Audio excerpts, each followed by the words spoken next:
morning, New York Mets Nation, and welcome to the Bat Cave. I'm your host, the Bat Fry, of course, Kenny Fry. A little hiccup there in the beginning. Freaking things are freezing up. It's kind of like the Mets season here. Nothing's going right. It's been really ugly. This June has just seems like it has gone on forever. I can't wait for June to be over for the Mets. Hopefully better days are ahead in July, but I doubt it very much. Things are not looking good, not looking hopeful. So we already got our first comment here. And here it is, our boy. Adam Glenn, what's up, brother? What up, Len? That's me. I'm Len Fry. You're the man, Adam. Number one. All right, let's start it off. Like I said, June, 5-12 so far in June. I mean, I don't even know how to compile words to describe how I feel about June. I mean, May was bad, and June's been even worse. June swoon. If you're a Mets fan, you know who Frank the Tank is from Barstool Sports. He's if you don't know who he is, he's a round, heavy-set fella that likes to get on there and scream and yell and, breaks his glasses and throws shit and, chews on this whatever the hell he has around his neck. But, it's kind of funny the rants he goes on, but he's been on a lot of rants, and I'm concerned for his health, to be honest with you. He's a big fella, and, big fellas don't need to be getting that excited that often. So, Adam says the Phillies are red hot. The Phillies are hot, absolutely. The Phillies, and the things about the Phillies are, as hot as they've been, so have the Braves and so have the Marlins. So the Phillies haven't been able to gain any ground on those homo Braves. That'll get me in trouble. Amish country Mets fan Nelson, what's up, brother? Said he's a joke.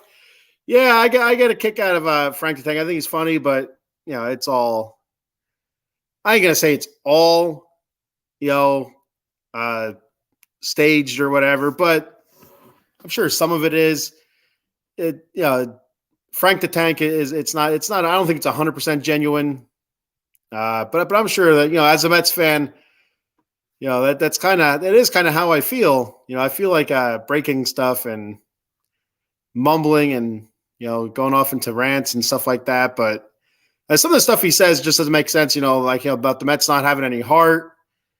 And stuff like that. And, these guys, they want to win. They're not out there just going through the motions. That part of it, kind of bothers me when he goes into that. But Frank the Tank, he goes a little overboard. And there's our boy, Maiko Spencer. What's up, buddy? What's up, Paul? He says, how about those Braves? It is a Mets show. You know what, though? We take on all comments, whether it's Braves, Phillies. We already had a Braves and a Phillies comment.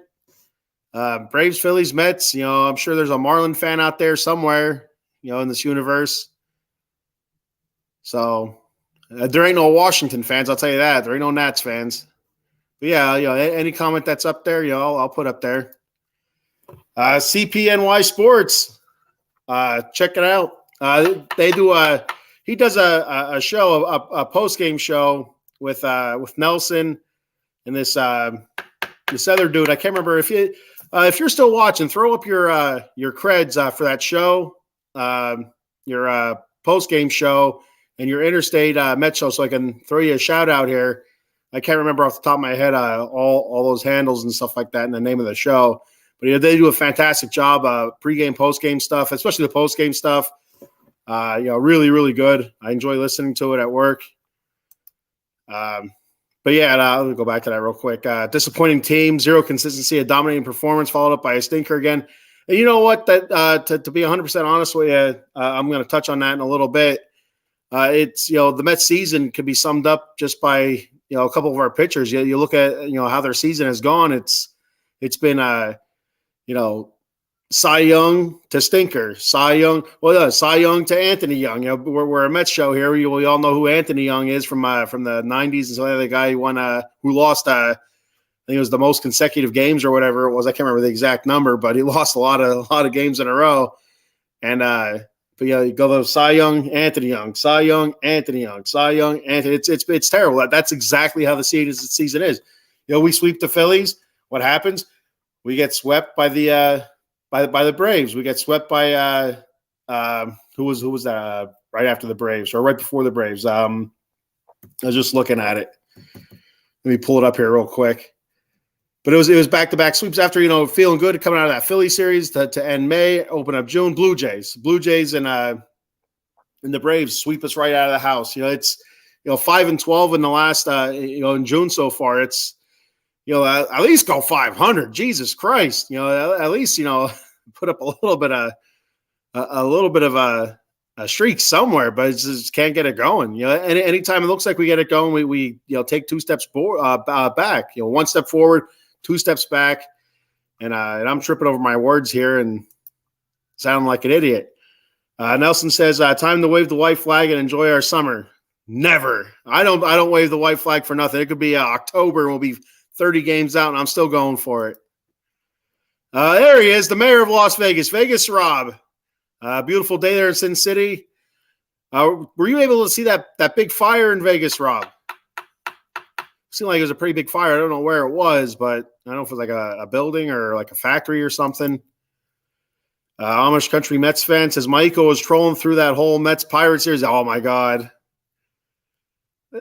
If they made a troll doll, it would be named Maiko. You see what he's doing to the poor Philly fans in the Out of the Box Sports group chat. Poor Philly fans. Yeah, Flushing Sunny 41. That was the other fellow. Myself, Nelson, and the CPNSY Sports Pod. They do a great after show of the Mets games. So check that out. And then Nelson says the Interstate Mets report starts on June 27th. That'll be on his page and CP's page. So make sure you check that out, especially if you're a Mets fan. They do a lot of great stuff. Really good content. I like hearing those 3 guys go back and forth and talk about different topics. Mets stuff, and it makes a lot of sense. And the stuff that I haven't thought about. And some of the comments that they got going through. Like for one, what was it? 2 nights ago, I think. I didn't listen last night. I was pretty busy. So the night before, they were talking about a guy commented about doing something similar to what the Rays do. Using like a bullpen guy as a starter, as a beginner or whatever the hell they call that in Tampa Bay, which I can't stand that. It drives me nuts, but it works for Tampa Bay. It works for them. That's fine.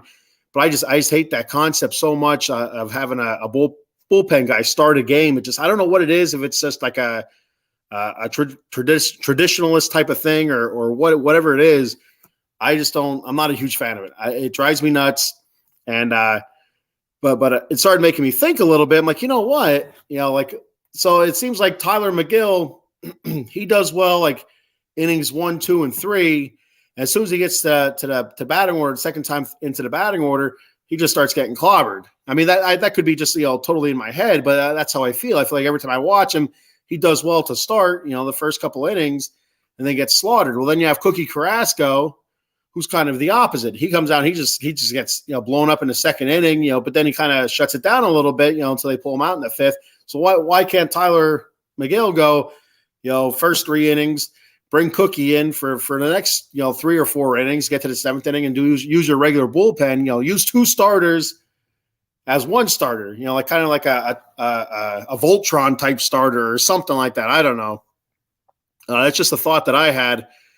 After that one dude commented on that post-game show, the Mets post-game show. So, but yeah, that's good stuff. The CPNY Sports Pod. So, check that out. If you're a Mets fan after Mets games, head over to YouTube, go on Nelson's page at Amish Country Mets fan or even at Flushing Sunny 41, or like I said, at CPNY Sports Pod. Any one of those 3, you can check that show out after Mets games. One day I'll get off night shift and I'll be able to do a pregame and a postgame show. I can't wait. Many, many years from now. Hopefully I'll still be podcasting by then. Hopefully I don't get fired for some of the things that come out of my mouth. Adam Glenn says bullpen game. Yeah, I can't stand bullpen games. They drive me nuts. But it works for Tampa Bay. I don't know why. I don't know how. They got the. I guess they got the talent in the bullpen to do it. But it just, I don't know. It just still bothers me. I like seeing a starter go out, go 6, 7, 8 innings, and the bullpen in for 2 or 3. That's it. But if you watch the Mets this year, most of the time their starters can't get out of the 5th inning or get past the 5th inning. They'll get to the 5 innings solid, not solid, but they'll get 5 innings and then bullpens in. Last night Verlander, I think he won 6 or 7. 4 runs. 1 bad inning, on Verlander last night. I thought he pitched well overall. We need to score runs. That's what it comes down to. Framber Valdez is one of the best pitchers in the league, but if you're not going to score runs, it doesn't matter if your pitcher goes out there and holds them down. The Mets end up losing 4-2 last night. I'm all over the place here. The Mets end up losing 4-2 last night. Able to get a couple runs late, but yeah, I thought Verlander pitched all right. And it wasn't terrible, it wasn't great. It's not what you want from Verlander. And again, like I said before, if you want to see how the Mets season has gone, just look at their top 3 pitchers: Senga, Scherzer, Verlander. So up and down, back and forth. One game though, 1 earned run. Next game, 5 earned runs. Next game, 1 earned run. Next game, 6 earned runs. Next game, 1 earned run. So it doesn't make any sense. There's no consistency to it, and it's not good at all. So we'll move on from June. My disappointing June. June swoon, as they call it. Usually when the Mets start falling apart. But they already fell apart before that. Anyway, who's hot and who's a Met? So that, basically that's me saying nobody's hot, everybody's playing like a Met, and everybody's cold right now. So Brandon Nimmo, who's our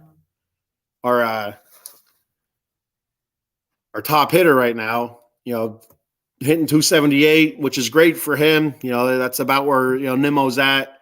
7 home runs, 32 RBI, a 796 OPS. Struck out. He leads a team in strikeouts with 73 strikeouts, which is not what you want from Nimmo. You want Nimmo getting on base through walks, legging out infield hits and, stuff like that, hitting stuff into the gaps. But it's not – Nimmo's not walking. I don't think it doesn't feel like it anyway. I may be wrong on this, but it doesn't feel like Nimmo's walking as much as he used to. He's not seeing as many pitches as he did last season. I don't know if he's trying to do too much, but for April and May, he was, in the 300s, hitting everybody's Nimmo this, Nimmo that. Now he's kind of cooled off, considerably, hitting 278 now. He'll go a stretch of like 2 or 3 games where he won't get a hit. Then he'll have a game where he gets 2 hits. Go a game where he won't get a hit, then another game will get 1 hit. So the inconsistency is, all throughout the lineup. Lindor still hitting under 220. He's hitting 214. Now leads the team in RBIs with 50. He had 5 RBI, I think it was 2 nights ago against the Astros, and it seems like he does well with runners on, especially with runners in scoring position. He does well, but he's not getting on himself. When we need him to get on, if he's batting 3rd or something, Nimmo's out, Marte's out. All right, we need somebody to get on for Pete. Well, Lindor strikes out. So it's he hasn't been getting on himself, but he's done okay with runners in scoring position, with runners on bases. He's been able to knock in some big home runs and have some pretty decent games, high RBI type games with the runners on. But there's no consistency. Hitting 214 is not going to cut it. For the amount of money that guy's making, 214 is terrible. But you got to give him credit. He goes out there day in and day out and busts his ass. I know he gets a lot of flack on Met Twitter there about his he's always wearing that big smile. It almost feels like he doesn't care, like he's not a leader. But I think behind closed doors, I think he's one of the leaders of the clubhouse, one of the leaders of the team. You just don't see it on the field, and it just him staying positive. I don't hear anybody getting on Nimmo's case when Nimmo's always smiling, but Lindor, he smiles and seems to drive Mets Twitter crazy for whatever reason. I don't know what it is. But day in and day out, he's out there accepting it. He's trying to fight. He's trying to battle out of it, and right now it's not happening for him. Nelson says Tommy Pham is hot. Tommy Pham is playing really, really good. I'll tell you what, I busted Tommy Pham's balls earlier in the season, really early, and I was really skeptical. But I'll tell you what, he's probably been our most consistent player. When he gets a chance to play, usually he does something productive. Whether it be in the field or at the plate. Mostly at the plate, to be honest with you. But he's hitting 259, 7 home runs, 28 RBI. And, like I said, that's limited appearances. He's not an everyday outfielder, which, the way Canha plays, why not? Put him out there. Let Pham, play every day. But Nelson also said everyone else is all over the place. Yeah, just like I wrote down most of our normals stats here, just writing it down. Like it's everything's so below average that it's disgusting. It really is. You're looking at Starling Marte, 254, 3 home runs, 20 RBI. That's not going to cut it. It's stolen bases. They're all right, but they're coming in bunches. He's not consistently stealing bases. He gets on and it's just not. There's no consistency there. Now, you can say that about everybody. Lindor striking out 70 times, so he's pretty close to Nimmo there. Who knows? He might have a 3 strikeout day today to catch Nimmo. Will be the team leader in strikeouts. It's terrible.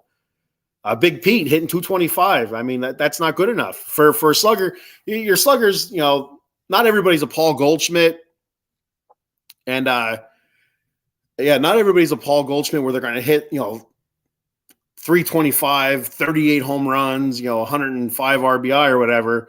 But you still expect your slugger to hit anywhere from like 260 to 270, maybe 250, at the lowest. And Big Pete's nowhere near it. I'm happy that he's not hurt. After he got hit in the wrist, I was on vacation. We got hit in the wrist, so I seen highlights. I didn't see it during the game, and it looked really bad. I'll tell you what, I thought he's done for the season. That's it. The way the season's going, he's done. Probably has a fracture in his wrist, but for him to shake it off, only a bone bruise. They're expecting. I heard 3 to 4 weeks, and here it was. A week later, and he's out there again. So give Pete all the credit to toughen it up and grit his teeth and get back out there. But he needs to do better. It feels like the whole team as a whole. I said about Nimmo not seeing the amount of pitches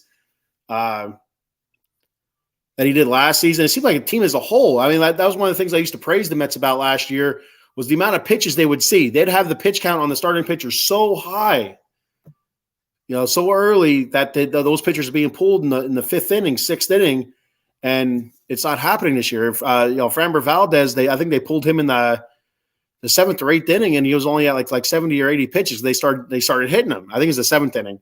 The Mets were able to get on base. A couple guys get on base, and a sac fly, and I think it was a double by I think maybe Escobar. I'm not sure. I was at work at the time, so I didn't see it. But yeah, so it's they're not getting those high pitch counts anymore. They're actually teams are doing that to us. To be honest with you, they're getting huge pitch counts on us, getting our pitchers out 5th inning, and so as a team as a whole, they're not taking pitches just like they did last year. It's really frustrating. Adam Glenn says you have to work 3rd shift. Your kids play sports. Yep. And I'll tell you, working night shift as irritating and it is sometimes, it's it helps out a lot because I do get to see everything my kids do working night shift. I used to work swing shift, and once every 3 weeks I would be 2nd shift, so I'd miss everything, and I don't want to miss anything because, not to get all corny or whatever, you only get to see so many. There's only so many games that they're going to play. There's only so many practices they're going to have, And then one day it's done. Now, I don't want to miss any of them. So one day it's going to be over, and I'm going to miss it. And I don't want to be that, that dad that says, "Oh, I missed my kid's 3-run home run because of this," or I missed little Susie kicking a soccer ball in the net or whatever because I was at work. I don't want to be that dad. So, CPNY says he's been our best player the last week. So yeah, Tommy Pham has played awesome. Like I said, hitting 259. And the power that he's supplied our lineup. Really happy, Tommy Pham. Unfortunately, the Mets, if things keep going this way, I could see him being kind of trade bait. But Bubby Watts, what's going on, Ken? How you doing, Bubby? Bubby says, won't be here long. I got a final exam today. Good luck on your final exam, buddy. I just wanted to say hi. Hello. What's your final? You're probably not on anymore, but if you are on, what's your final exam for? Nelson says Pete is usually a 270 hitter. He's been off. Yeah, well, and just like the whole season, I don't remember exactly what Pete hit last year. It had to be in the 270s, high 260s. And he was fantastic last year. MVP caliber. I was kind of bummed that he didn't get any recognition for it, but that's how good Goldschmidt was and Freeman and stuff like that. It is what it is. Nelson also says their approach is nowhere. Yeah, 100%, Nelson. It's so frustrating. I used to love watching the Mets last year, taking all those pitches. You see all those counts. 3-2, 3-1, and then they'd slap a little dinker in the infield or slap a little flare into shallow outfield. Get that single and work guys around. It's just not happening. Adam says hey, thanks, Adam. Stacy Northrup, what's going on, Stacy? You can check Stacy out in the Big Blue Power Hour on Mondays. Good morning, Stacy. Bubby says for math. Ooh, I'll tell you what. I struggled in math. I don't think I ever scored above a D in math. I am not a math magician. I am not. Well, good luck on that, Bubby.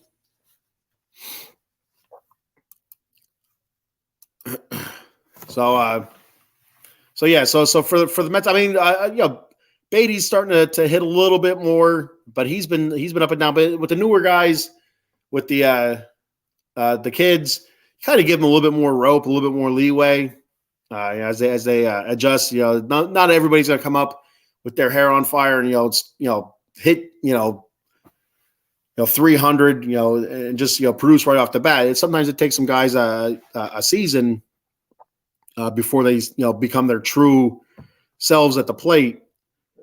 Beatty and Alvarez in the field have been fantastic, especially Alvarez. And that's supposed to be his weakness was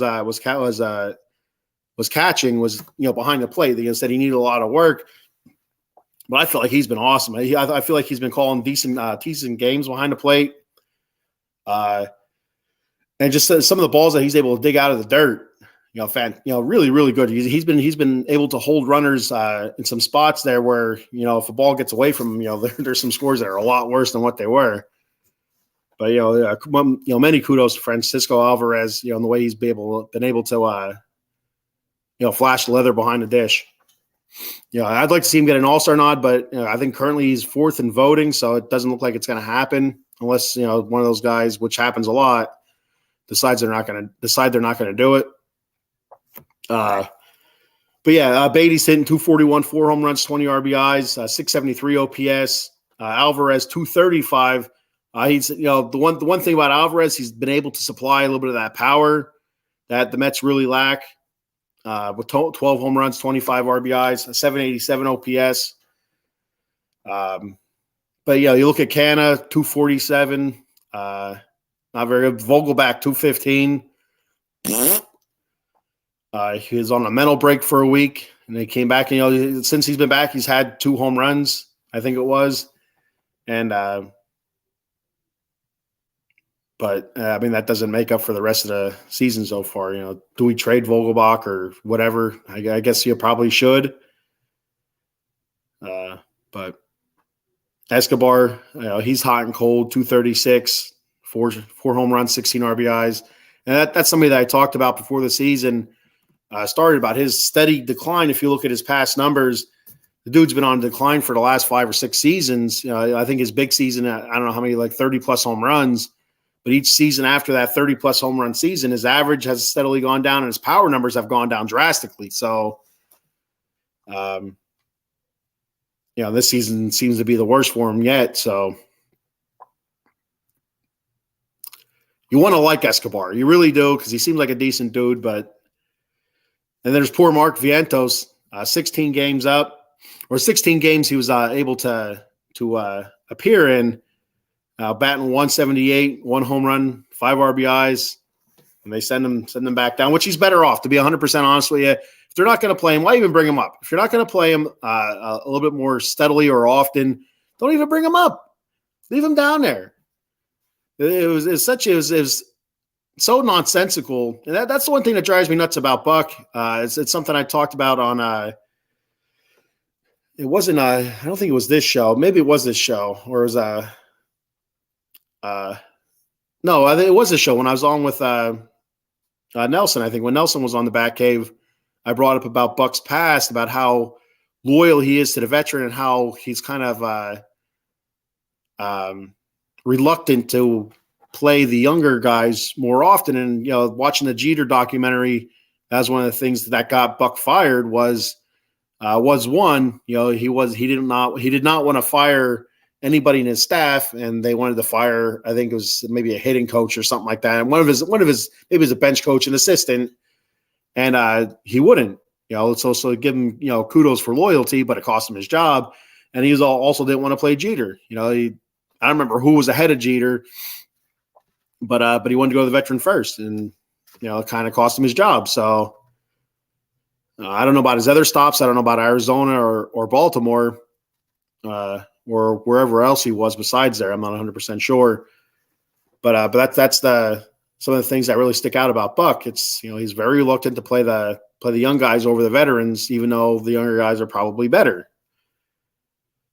So, but yeah, it's probably better off that Vientos is sent down, get more at bats, and, are they going to use him as trade bait? That's something I talked about a couple of weeks ago. I wouldn't be surprised if they use Vientos as trade bait. Ronnie Mauricio, I would not use as trade bait. I think Ronnie Mauricio is going to be a star. But we'll have to wait and see. Bubby Watts says, I haven't been paying attention to baseball in general, but I'm going to tell you that Lindor is disappointing me because he signed my ball. He's been disappointing a lot of people, but he's out there every day. I think he leads the league, or I shouldn't say leads the league. He has the most consecutive games played in the league. I think at 163 or something like that, or 173 I read somewhere or heard somebody talking about. I think actually it was on my way to work last night. I listened to the game on the radio, and the Houston announcers were talking about it. That Lindor's leading all active players in consecutive games played or something like that. I think Jeff McNeil was second or third. Bubby says, disappointing me by how he's performing this season. I mean, yeah. I get it. It's nobody expected that. Especially the first season he was in New York, you kind of expected a little bit of a lull, a little bit of a speed bump. It's something, it seems to happen to a lot of people when they go to a new city. Either not used to because he came from Cleveland, Cleveland, New York City, it's night and day. I mean, I've never been to Cleveland. I've been in New York, and just the sheer awe of it is, something to behold. But, to play in it and the pressure in New York City is nothing near what it is in Cleveland. So sometimes it takes a season to adjust, and sometimes they never adjust, to be 100% honest with you. And, so you felt like that first season, he kind of shit the bed. And, him and Javi Baez giving the thumbs down thing or whatever, what other jerk off that guy is, Javi Baez. Can't stand that clown. And, but the next season, last season, much, much better. That's the Lindor that we want. And I said he was my dark horse for MVP this year. I said, if he can come out, hit, 280, 290, steal bases, because the whole rule change with the bags being a little bit bigger. Like he should be able to steal a bunch of bases because he's getting on base more. I expected his power numbers to stay the same. I said, mid-20 home runs, another, 100, 105 RBI season. He should be in the MVP conversation. But now it's not going to happen now. He's way off of that. So it's a bummer. It's a huge bummer. It's a huge letdown. But all of Mets Nation, like I said on Mets Twitter, they kill him. He smiles and they kill him. So, but I'm not going to kill him. He's out there every day busting his ass. He wants to win. He wants to do good. It's not all about the money. CPNY says Mets are going to stand pat at the deadline, not sell or buy. This team just has to make it until the offseason, and whatever happens this season happens, unfortunately. So my thought on that is I feel like they should stand pat, but I still feel like they should deal a couple guys just to get their farm system a little bit more built up. Like if they were able to deal like a Canna, a Vogelback, maybe even Escobar. You have Guillorme also. He's not really being used all that often, but he's a good glove. Guillorme. Vientos, like I said, if you can get a decent haul for Vientos to build up your farm system, why not go for it? Especially if you don't think Vientos is the player, is going to be able to be the player at the top level that he is in AAA. If you don't feel like he's going to be able to make that jump, why not try to deal him and see what you can get? See if you can get some pitching in your farm system from somebody else. I mean, that's how we got Syndergaard, was through a trade with Toronto, and Syndergaard, he was able to come up and have a couple, really nice seasons with the Mets, really make a name for himself. And I don't remember who the hell we traded away. It might have been R.A. Dickey. I can't remember. But yeah, if you're able to get a guy or two, even Tommy Pham, somebody that's going to help your system and eventually help your big team, you think, anyway, because nothing's 100% sure. Why not do it? Why not pull the trigger on it? I don't think the season's done. With the wild card being the way it is, I'm not, giving into the season at all. I feel like, there's still a chance. We're still hovering close enough to 500 where I feel like, something's got to click. Something's going to happen and something's going to click, turn it around and, push for that wild card. Because I don't think we have a chance in the East with the Braves playing the way they are, and the Marlins and the Phillies. And the Phillies, they're just as up and down as we are. They're pretty well up right now, but they're a series away from being back down again. You just never know. No consistency with them either. But the Braves and the Marlins, for the most part, they've been the most consistent teams in the NL East. Adam wants to know, when is my weekend to work? My weekend to work is the next weekend I work is July 15th, I think it is. 15th, 16th, I think that weekend, whatever that weekend is. Why do you want to know when I work? Are you going to come over to my house when I'm not here, Adam? I'm going to have to set the Ring doorbell alarm, see what's going on here. Nelson says, if the Mets are in no man's land, maybe. But if they're within a few games of the wild card, then I think they'll buy. If they're more than 8 games out, I think they'll do the right thing and sell. But even 8 games out, I mean, even that's not all that far with the wild card, because the wild card teams are so inconsistent to begin with. It's just, it fluctuates so much. So like even 8 games out of the wild card is still within reach of the wild card. Your division leaders, those guys are usually more consistent, except for the NL Central, it seems like. NAL Central, to be honest with you. But usually your leaders in your divisions are more consistent, so they're a little bit harder to catch. But your wild card, I mean, the term wild card is just, it's insane, right? It's wild. It's supposed to be up and down. Teams dropping out, coming back up, fighting back up, dropping back down. So, but yeah, they're going to be close in the wild card. But I think if you have an opportunity to grab a couple decent prospects, with a trade or two, then why not do it then? Bubby says, funny story about Buck. I was at a Mets workout this year in PSL, and Buck was getting ready to get in a golf cart, and someone yelled, "Buck, you'll always be remembered as a Yankee." And I'll tell you, it's funny you say that because I love Seinfeld. I watch Seinfeld a lot. I'm rewatching the seasons on Netflix again, and I always get a kick out when I see Buck on the I don't know which episode it is, but he's there talking to George Costanza. George was talking about I think he was there talking about the uniforms, getting the uniforms switched from I think it was polyester or something like that to cotton. And then Buck's like, I have more important things to worry about. Somebody's messing with Tartable's swing. It's just, I just get it. I don't know why, but I think it's hilarious. He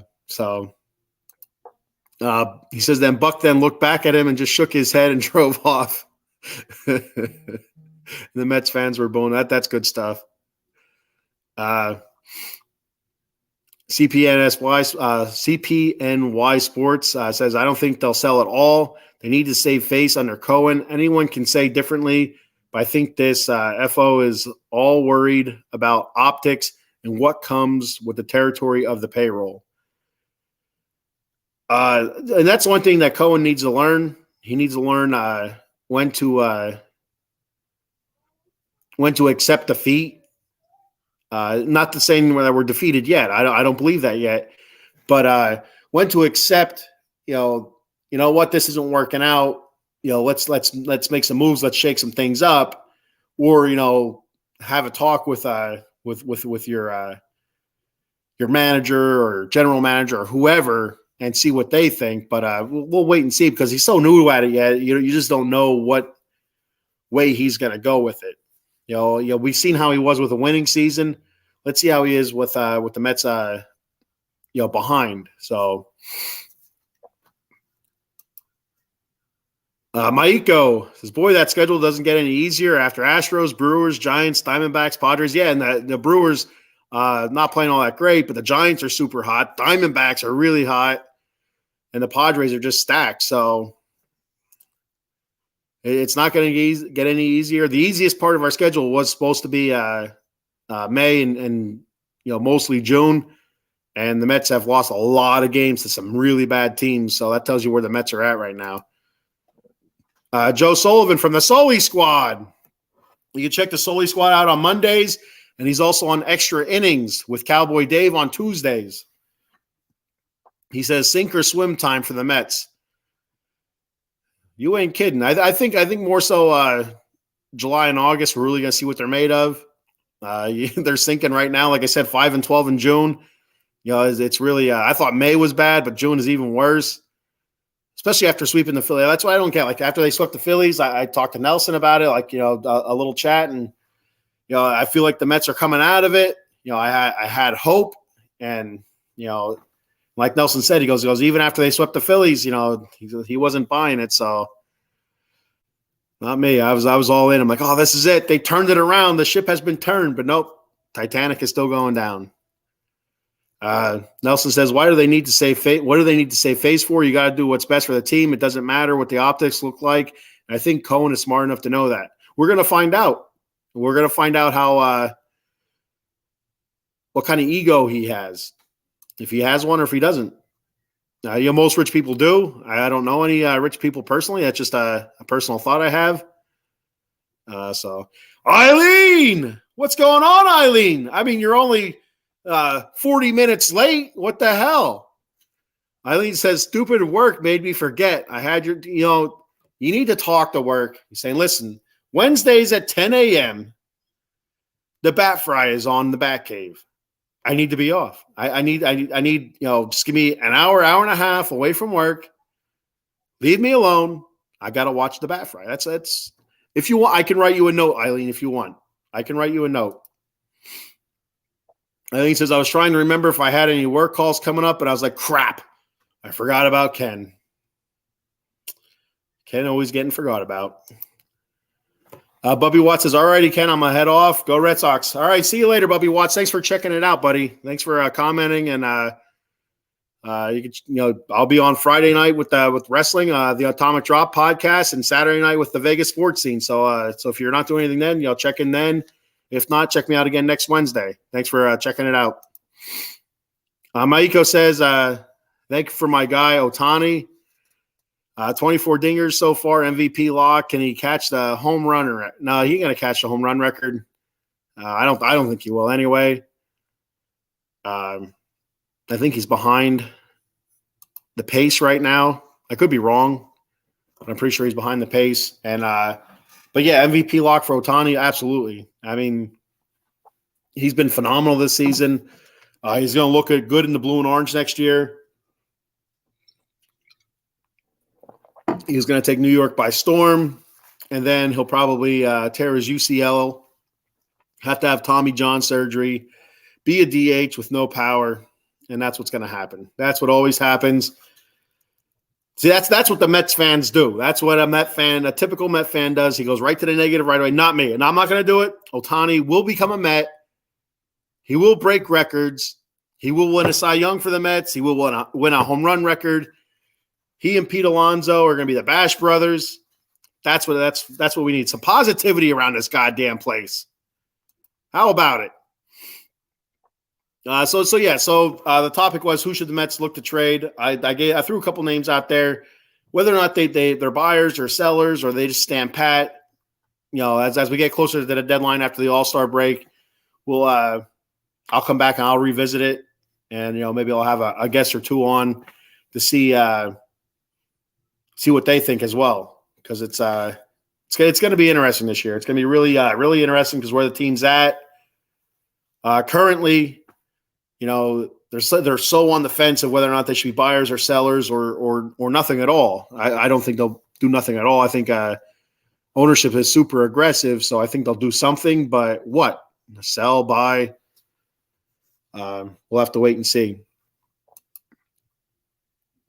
Got a comment here with Eileen. I'll take David Robertson on the Yankees. You will not take David Robertson anywhere. He's our only good player. Coming off the mound. Brooks Raleigh's been pretty good too. I'll be honest with you. Robertson with a 1.72 ERA, Raley 2.96. Besides that, Ottavino, who I was so excited that the Mets were able to re-sign him, not good at all. Ottavino 4.13 ERA, just time in and time out. It seems like he goes out there in a tight game, or a game where the Mets are really close, maybe a run behind and just gets blown up. I don't know what it is. I have no idea what it is with Ottavino. I can't put my finger on it. I really wish we had Seth Lugo. Maiko says, man, I might become a fan. Senga and Otani. You'd look good in blue and orange, Maiko. None of that goofy-ass, Brave, whatever it is, red and navy blue and chop, chop, chop and all that stuff. I hate the Braves so much. I don't know if I dislike the Braves or the Phillies more. I don't know. The Phillies didn't used to bother me, but their fan base has really gotten to me recently, and kind of soured me a little bit. No, we're going to send Ottavino to the Yankees. He's going to ruin their season. He did well for us last year. He did well for us. He looked really, really good last year. I had high hopes for Ottavino. I thought another season of terrific bullpen outings, but it's been a shit to bed Ottavino so far. Braves fan base is 10 times worse than the Phillies. Oh, so I only know I think three. I know three Braves fans, and out of those three, it's not bad at all. But being here in central Pennsylvania, only 2 hours away from Philadelphia, I'm surrounded by Phillies fans, so I know what that's all about. Eileen says, did they say what Drew Smith had on his hand last week in the Subway Series? No, actually, I did not see anything besides he was suspended. I didn't see they come back and say it was rosin or not. I heard his comments about it. He said he walked in the tunnel after getting thrown out.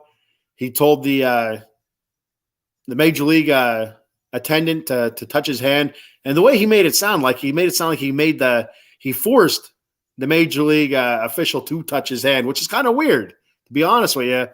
but that major league official said that's not sticky at all. So I don't know what the hell is going on here. It doesn't make sense to me. You know, if so here's my point with this. If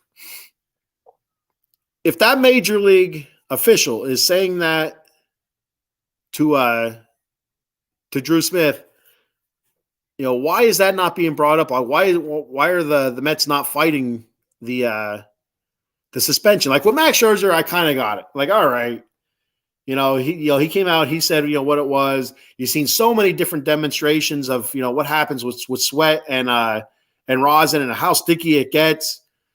All right, you kind of got that. There's no clear terminology as to what is too much rosin, which is not enough. It doesn't make sense. The whole rosin thing, really blows my mind.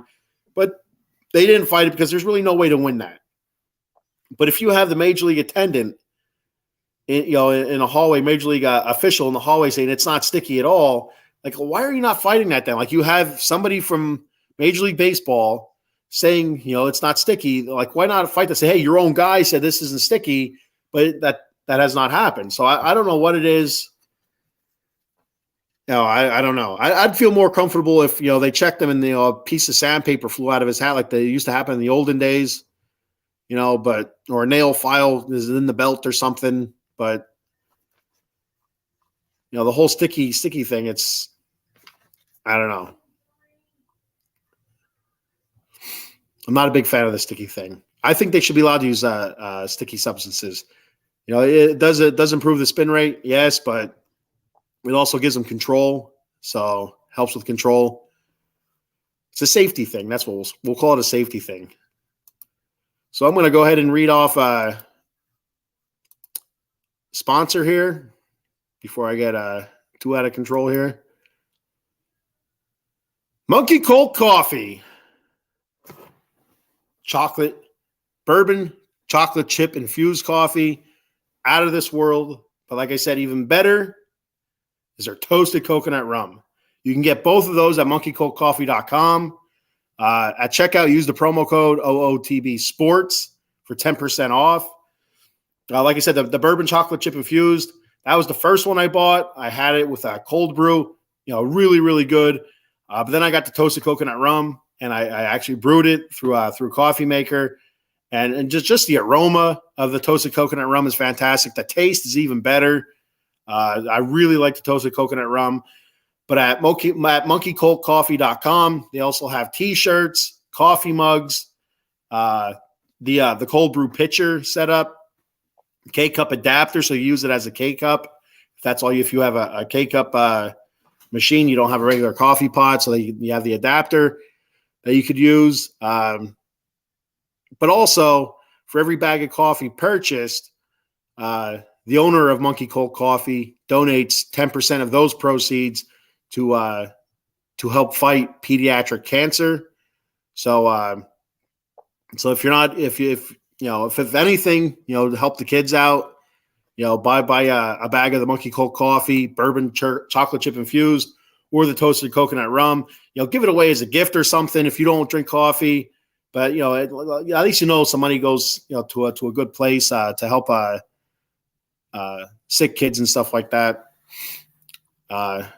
So yeah, that's at monkeycoldcoffee.com, and like I said, use the promo code OOTB Sports for at checkout for 10% off. Got a couple more comments that hit up here. CPNY Sports Pod says, hopping off, Ken. Great show as always. Thank you, brother. If you ever need a guest on, let me know. You know where to find me. Amish and CP on the back of. You know what? I will be hitting you up. I'd love to get you and Nelson on for a show, maybe around the trade deadline. And we'll see. We'll talk a little bit, what our thoughts on what the Mets should do or what they're gonna do or whatever. Hopefully we're a little bit closer to the wild card. Hopefully we're over 500 by that time, but we'll have to wait and see. We got to hope in one hand and crap in the other and see what fills up. But we all know the answer to that. Stacy says, but the batters can use pine tar.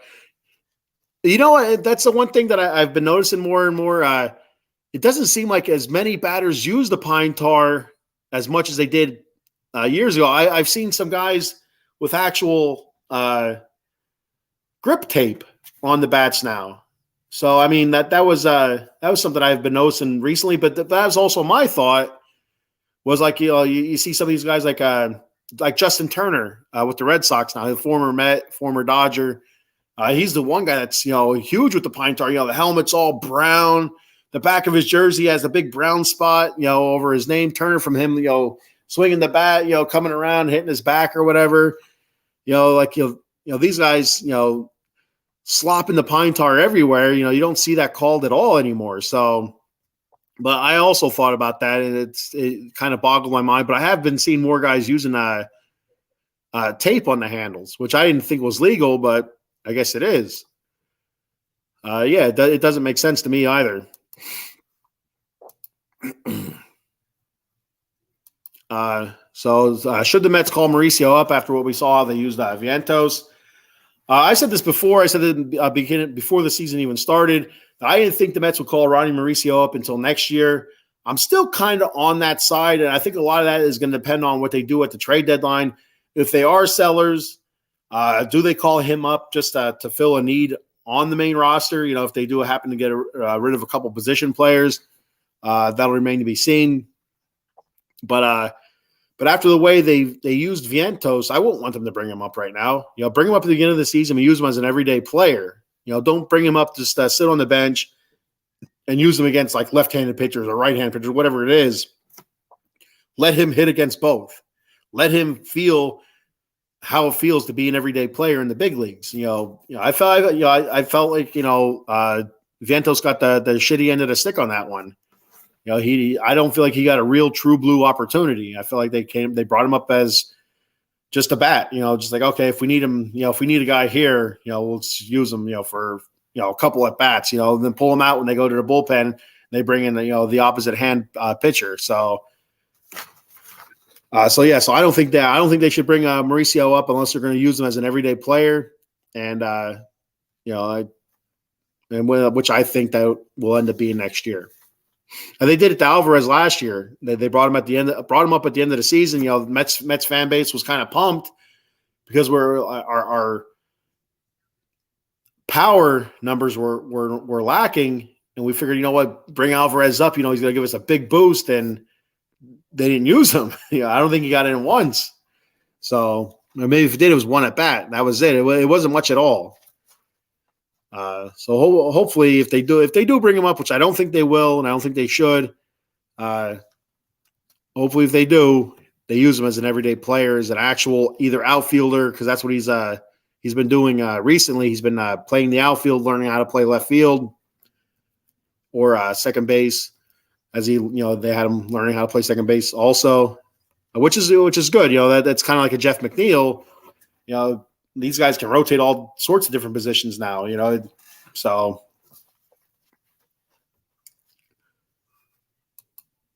that's my thought on that.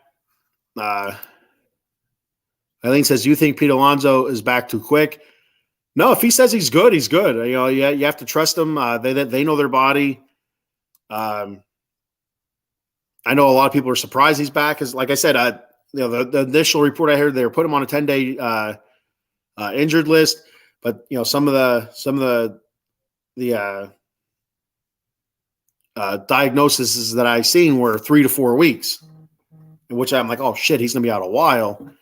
And he was back, like I said, a week and a half or whatever it was. I think it was a week, maybe under a week. But if he says he's good to go, they watched him, hitting the cage and stuff like that. He said there was no discomfort, no pain.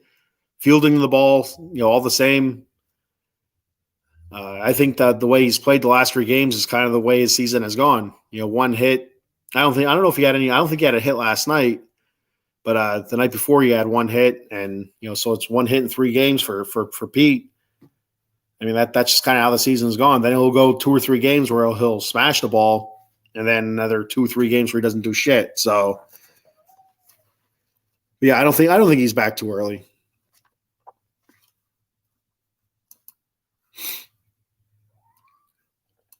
So now we'll hit the NL East standings as I start to wind down the old show here. And like I said earlier in the show, the Phillies have been hot. Adam Glenn was able to comment. He said the Phillies are hot. Yeah, the Phillies are hot. Like I said, the Miami Marlins are still hot. The Braves are hot. So the Phillies haven't been able to gain any ground on the Braves or the Marlins, the surprising Marlins.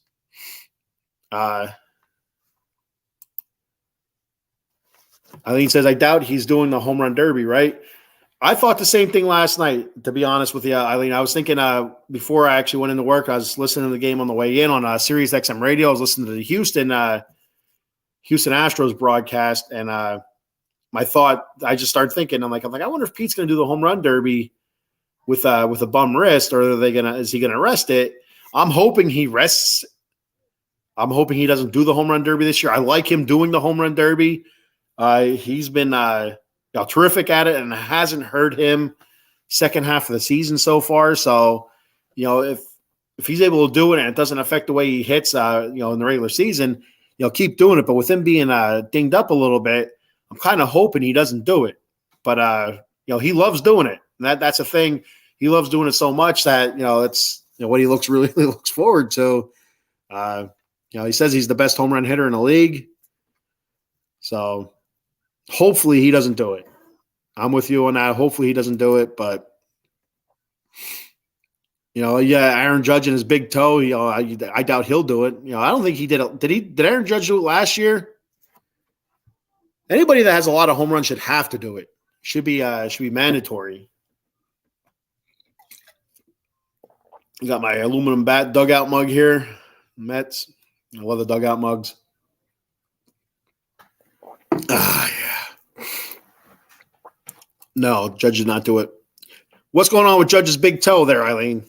What's happening with it? I work with a Yankee fan. He goes, it's actually just up at Yankee Stadium. I think it was 2 weeks ago to see a game. It was actually the first game Judge was out with his toe injury. He was really bummed. So the NL East standings, you have the Braves sitting at first, 47-26, 8-2 in their last 10. The Miami Marlins, super, super surprising Miami Marlins. Still waiting for the bottom to fall out on these guys, but kudos to them. They played really, really well. They're sitting at 42-32, 5.5 back of the Braves, 7-3 in their last 10. The Phillies climbing over 500 finally, 38-35, 9 games back of the Braves. At their last 10, 7-3, actually lost to the Braves last night. And our poor Metropolitans sitting at 34-39, within striking distance of 500 again, but 13 games back of first, last 10, 4-6, and then a pitiful Washington Nationals, 27-45, 19.5 games back, 2-8 in their last 10. Things are not going well in Washington. So, big bummer there for the Metropolitans. 13 games out. Eileen says they say he had another injection. I think it's getting better. Well, hopefully it does. The Yankees are struggling offensively without him. I don't watch a lot of Yankee baseball, but I do follow it. So you'll have to see if they're in my power rankings. Every other week I'm doing power rankings. Since I wasn't on last week, that was actually the week I usually do them. I was on vacation, so it'll be this week. You'll have to wait to see if the Yankees are on there. Before I get to the power rankings, I'm going to do another sponsor read. Jay Feinlaw, a.k.a. Attorney Big Al. You can reach Big Al at 1-800-HURT-123. That's 1-800-HURT-123. Jay Feinlaw specializes in motor vehicle accidents, slip and fall, workman's comp, and personal injury claims. You can call Jason at 24/7 directly at 267-962-4895, or our boy, Maiko Spencer, at 267-303-7324 for a free consultation. They now have 3 office locations throughout Pennsylvania and New Jersey. Starting in Cherry Hill, New Jersey. 3 Greensward Lane, Cherry Hill, New Jersey. The phone number there is 856-209-5258. Then you go over to the Steel City of Pittsburgh, Pennsylvania. Their offices are at 500 Grant Street, Suite 2900, Pittsburgh, PA. The phone number there is 412-365-8151. And then, of course, last but not least, Philadelphia, Pennsylvania, the city of brotherly love. Their offices are located at 1628 JFK Boulevard, Suite 2120, and the phone number there is 267-888-2980. That's Jay Fine Law, attorney Big Al. Tell him the Bat Fry from the Bat Cave sent you for a discount. Hey!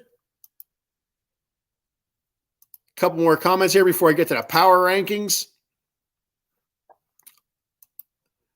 Eileen says they won't be there.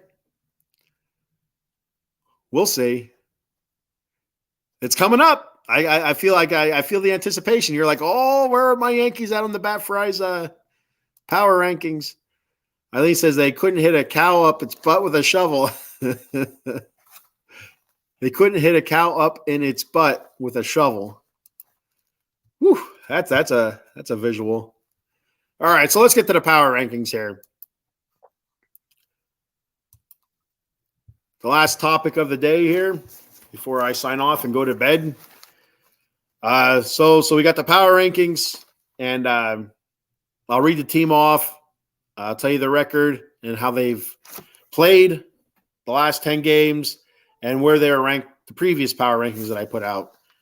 And then I'll also let you know who dropped out. And I'll start the countdown from 10 to 1 to build drama. At number 10, we have the Cincinnati Reds, the surprising Reds, sitting at 39 and 35, 10-0 in their last 10. Perfection.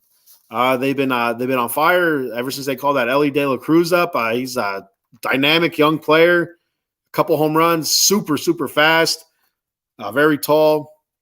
He looks very tall anyway. Maybe he's not tall. He's just, skinny. He looks tall. I don't know. The Cincinnati Reds playing really, really good baseball right now in the very tight NL Central. All those teams are none of them are taking that division, by the throat. They're all kind of really jumbled up a little bit. Nobody's really, really, really good.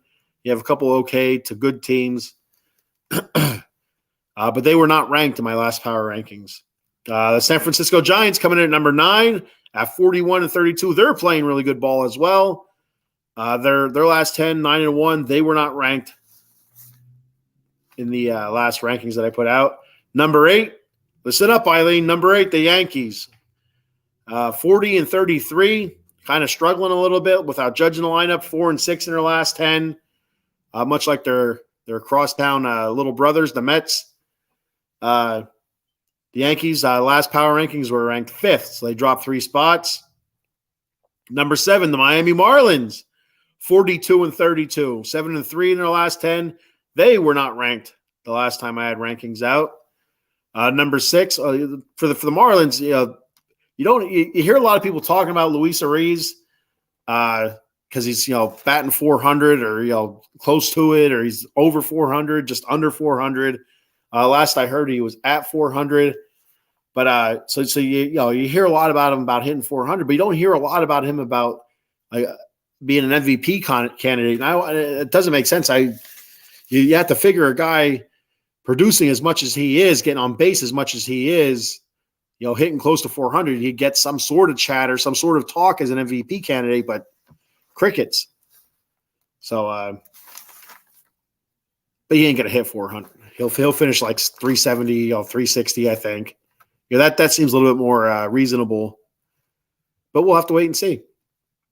So number 6, I have the Los Angeles Angels of Anaheim at 41 and 34. Their last 10, 6 and 4. They were last ranked 9th, so they jumped up 3 spots. Ohtani, Trout. The Angels are playing like most people expect the Angels to play. Contending, staying in the race, staying within reach of the Rangers. So I picked them. I said I felt like they would do better this year. I felt like they would contend most of the season when I was doing my preseason rankings. When I was doing my preseason win-loss totals, I should say. Number 5, the Arizona Diamondbacks, sitting at 44-30. Their last 10, 5-5. They were last ranked at 7th, so they jumped up 2 spots. Diamondbacks, another surprising team.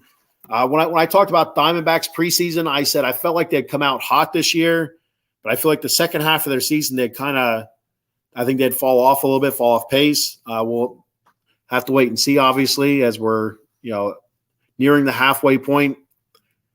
But I felt like because they finished the last season so hot with a bunch of young guys and started hot this year, there's going to be that cold point. They haven't played a complete season yet of winning baseball. So I feel like they're a year or two away from playing a full season of good, complete baseball. So I still expect them to kind of fall off a little bit. They'll stay in wild card contention and stuff, but I don't expect them to hold on to the lead in the West, as I think I'm pretty sure that they're in first place in the West right now. I don't expect them to hold on to that.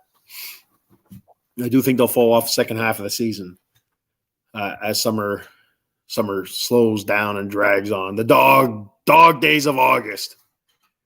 Number 4, the Texas Rangers, sitting at 45-28, 4-6 in their last 10. So hit a little bit of a struggle there, a rough spot. They were last ranked 4th, so they stay steady. Texas is another team that I said I think is going to be really, really good this year. Even if they didn't pick up Jacob deGrom, I felt like they had a really, really good pitching staff and a batting lineup that just underperformed last season. They had a couple new pieces last year. And like I said earlier in the show, sometimes you bring new pieces in. It takes a season before they get acclimated. And it seems like everybody's well acclimated. Trevor Siemian having Trevor Siemian having a really, really good year so far. Number 3, I have the Orioles sitting at 45-27. Their last 10, 7-3. They were 3rd last time, so they stand pat. Number 2,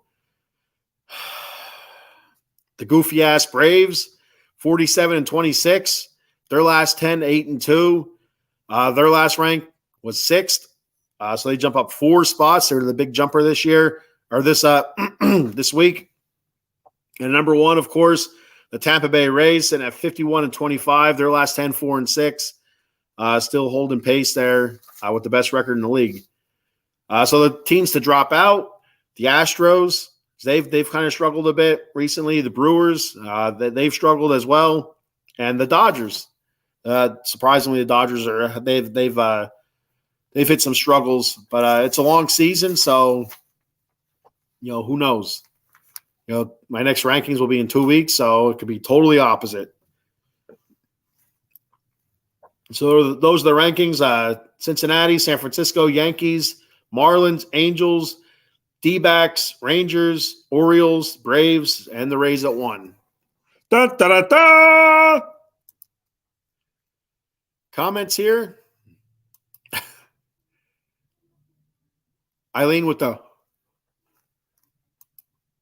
they're there. They're in the top 10. And I know the clubhouse, they're probably sitting in the clubhouse celebrating that they're still in the top 10 of the Batcaves power rankings. But, like I said, it's such a long season. Next week they might be in the top 5. Who knows? Or in 2 weeks they'll be in the top 5. You just never know. I know that's every team's like a secondary goal throughout the season. The main goal is the World Series. Secondaries, who's going to finish first in the Batcaves power rankings at the end of the season? Who's going to be the top team? So a long way to go yet. Don't worry about it, guys. You'll get there. So I'm going to do a read for our shows, our schedule. So check it out. We have something for everybody here at Out of the Box Sports Entertainment. Here's our weekly schedule. Sometimes some of the shows aren't on for different reasons, so make sure you're checking out daily. If there's a show that you want to watch, like for instance, if you want to watch the Big Blue Power Hour 8:30 on Mondays, go to Out of the Box Sports Entertainment Facebook page or even Twitter, and you'll be able to see an update if Big Blue Power Hour will be on or not. So on Mondays at 4 p.m., we have Joystick Junkies, followed by at 6 p.m., Sully Squad, 8:30 p.m., Big Blue Power Hour. Tuesdays at 8:30 p.m., Extra Innings. Wednesdays, all right, here you are, Wednesday, 10 a.m., The Bat Cave. 8 p.m., College Football Frenzy, which will be returning end of July. 9:30 p.m., Dem 215 Boys. Thursdays at 8 p.m., Big Mike's 4 for 4 Locker Room Podcast, talking all Philly sports. Fridays at 10:30 p.m., our newest show, the Atomic Drop Podcast, talking WWE wrestling with myself and Cowboy Dave. And then Saturdays at 10 p.m., the Vegas Sports Scene with myself and Vegas Rob will be making his triumphant return in 2 weeks. So can't wait for that. And hey, if anybody out there wants to do a podcast, is interested in doing a podcast about a team that we don't cover or whatever, just hit us up. Send Maiko Spencer a message or email or whatever, and we'll work something out. Always looking for new stuff, new content, something for everybody. Think out of the box. If you want to do a podcast, I really want to do a podcast on the Pittsburgh Pirates, or something, or the Steelers, or something like that, or anybody, Yankees. Nobody's going to listen. There people are going to watch. People are going to listen. I mean, I all the people commenting on my show today, they're not all Mets fans. We had a Braves fan, we had a Phillies fan, a Yankees fan, so a Red Sox fan. So yeah, so there's something for everybody, and it's don't be afraid. Dip your toe in the water, see how it goes. You might like it. I went in cannonball, so Joel Sullivan hates the Mets. The Mets did nothing to you, Joe. The Mets did nothing to you. The Mets are just sitting there in fourth place, minding their own business, leaving the Phillies alone. They'll sweep the Phillies again coming up. Then they'll lose another 10 out of 12 games. The Mets will. Joe, I can't even tell you how excited I was after the Mets swept the Phillies. I'm like, this is it. We turned it around. We swept the Phillies, and Kyle Schwarber's hitting 180. He's garbage, and here we are now. Phillies are playing awesome. The Mets are playing like garbage. Awful.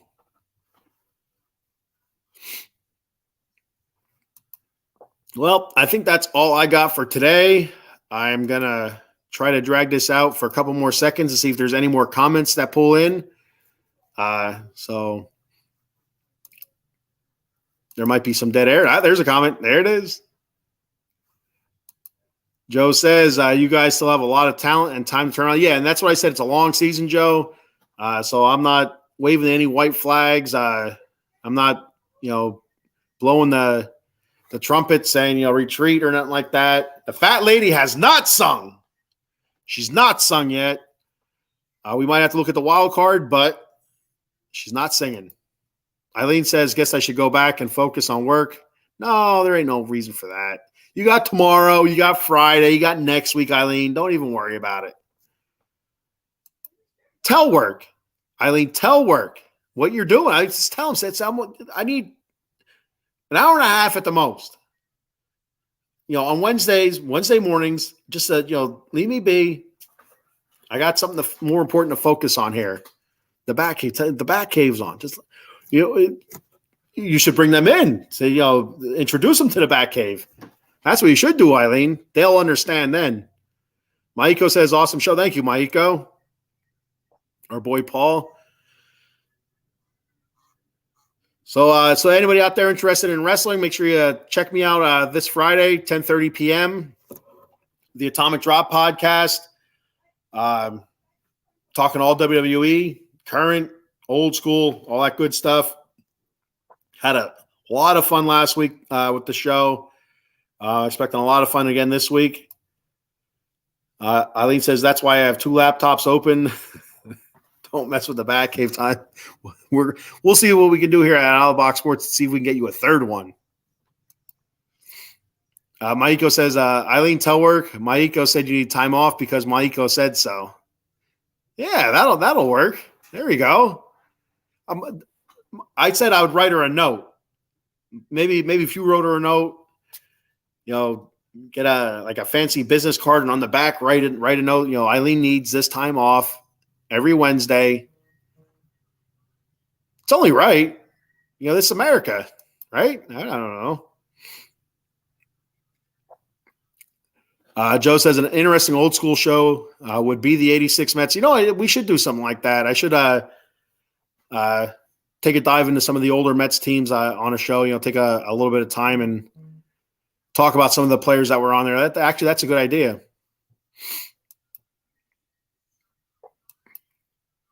Yeah, I am interested in that. That'd be a lot of fun. I became a Mets fan. I think it was, it had to be like 89, 90, somewhere around there, 88, 89, 90. So some of those 86 Mets were still on a team.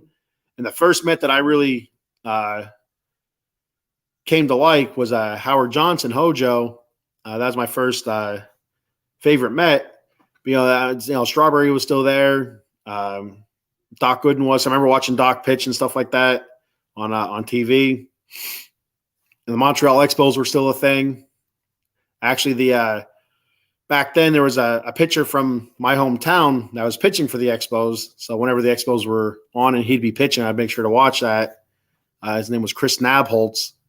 He did all right as a starter for the Expos for a few years. And he was a reliever for, I think, Cleveland and a couple other teams after that. But he had a decent career. But yeah, I'm definitely interested in that. It'd be awesome.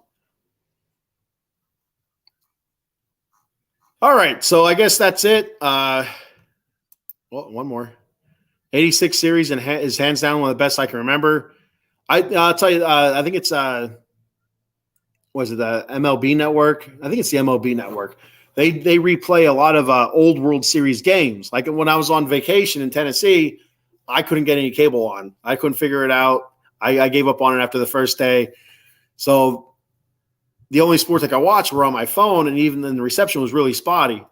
So I would go to they had Roku. So I go into Roku, and they had I don't know, like some sort of ESPN on there, but it wasn't your normal ESPN. Like I couldn't turn it on and SportsCenter would be on. I'd turn it on and there'd be like old it wasn't ESPN Classic because it didn't say ESPN Classics, right? It just said ESPN. But they'd have old World Series games on. So I was watching I feel like it was the Reds and somebody, I can't remember who it was. No, it wasn't even a World Series game. It was just an old game. It was the Reds. I feel like it was the Reds and Cubs, but I could be wrong. But it was Reds and somebody from I think it was the late 70s. I want to say 78, 79. I think that the Reds were really good back then. Johnny Bench and stuff like that. Pete Rose. I think Pete Rose was was he on the Phillies then? I don't remember. But anyway, I was watching that for a few minutes. It's just, really weird, like to see how everything looked back then and just, how different it is today. How just, the players, how they look different, and like just the quality of the, of the, I don't know, of the recording. I don't know what you'd even call it, but it's just, so different, today. It's awesome. Joe says, my first year watching sports, I was only 8, so really young. I was rooting for Boston. How'd that turn out for you, Joe? But yeah, that's so I was 86. I was 6 years old. I didn't really I don't even know. My grandfather was a Mets fan, and so I guess that's how I became a Mets fan. But I'm not even 100% sure. But yeah, the 88 team was good as well. It's the Mets should have won a couple World Series with that team. It's one of the biggest disappointments in probably baseball lore or history. I don't know. I wouldn't say history, but for that team not to win a couple World Series and only make it back one more time, kind of a bummer. The Mookie Wilson coming around, all that good stuff. Joe says, always really respected that team. The Mets had heart. Ray Knight was the leader. yeah, a lot of great players on that team. Ray Knight ended up being a manager for him later on. Eileen says, my dad was a Mets fan, but I don't remember watching the 86 World Series, though. I would have been 5. And we're all around the same age. But yeah, what was that? Mookie Wilson, Ray Knight, Hojo. I think Keith Hernandez was on that team. I think Ron Darling, Dwight Gooden, maybe. Yeah, I think Doc was there. Who else? Kingman. I think Dave Kingman. I could be wrong. I'm just that's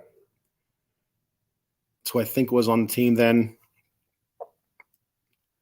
But yeah, I'd love to deep dive in some of the old teams like that. That'd be a lot of fun to do. I think that'd be a fun show. All right, so that's all I got for. Oh, we got another comment. See, that's why I do that. Kevin Mitchell, before he got really good in San Francisco, catching the ball with his bare hand. Yeah, that was awesome. He was in San Francisco. But yeah, he was also a Met. He looked like he bulked up when he went to San Francisco too. Like when he was wearing the Mets pinstripe, he looked skinnier. I guess maybe because he was younger. But when he was with San Francisco, he looked much thicker. Did Kevin Mitchell? Did he play football too?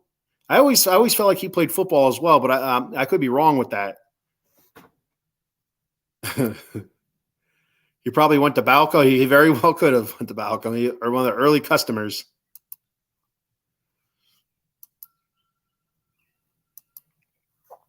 But yeah, I always thought Kevin Mitchell played football. That could have been just something like a figment of my imagination, being a young kid. I probably heard something one day. Somebody said, "Oh, he could play football." In my head as a kid, so, "Oh, he played football." But anyway, that's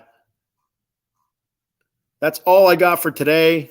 I rambled for enough. I took enough of your time, Eileen. Get your ass back to work. Be productive. Your boss needs you. Your company needs you to be productive, Eileen. So get your butt back to work. So make sure you tune in to my wrestling podcast, myself and Cowboy Dave, Friday at 10:30 p.m. I'll also be live again this Saturday, 10 p.m. on the Vegas sports scene. If you're not able to check those shows out, make sure you check me out again next Wednesday, 10 a.m. here at the Batcave on powered by Out of the Box Sports Entertainment, Facebook, YouTube, Twitter, Twitch. Make sure you like, follow, subscribe. And yeah, so that's all I got. I'll see you next time. Same bat channel. Let's go Mets.